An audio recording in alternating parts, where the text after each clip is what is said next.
ការលក់ដាច់ដែលមានន័យបំផុតសម្រាប់អ្នកលក់ណាគឺទី1លក់ដាច់ហើយភ្ញៀវសប្បាយចិត្តទី2លក់ដាច់ហើយចំណេញលុយទី3លក់ដាច់ហើយគឺអត់បំពេញនរណាម្នាក់ទេទី1លក់ដាច់ហើយភ្ញៀវសប្បាយចិត្តលក់ដាច់ដែលមានន័យបំផុតសម្រាប់យើងជាអ្នកលក់ហ្នឹងណាគឺលក់ដាច់ហើយភ្ញៀវសប្បាយចិត្តគ្មានការបខិតបខំគ្មានការដាក់សម្ពាធ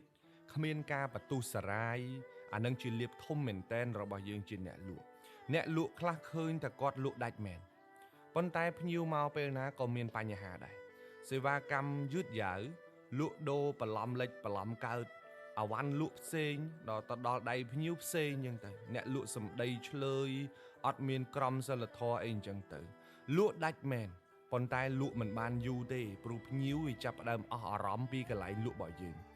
ត្រូវចាំថាភ្ញៀវទិញយើងមិនមែនដោយសារតែផលិតផលយើងល្អផលិតផលយើងល្បីមួយមុខទេអារម្មណ៍ល្អក៏ជាផ្នែកមួយនៅក្នុងការងារលក់និងការផ្ដល់សេវាកម្មរបស់យើងដែរអញ្ចឹងបើលក់ដាច់ហើយភ្ញៀវខូចអារម្មណ៍បងប្អូនត្រូវមើលឡើងវិញលក់ដាច់ហើយមានបញ្ហាល្អកកមួយភ្ញៀវអានឹងសិតសឹងតែជាបញ្ហាហើយថ្ងៃក្រោយគឺគាត់អត់មកទិញយើងទៀតទេ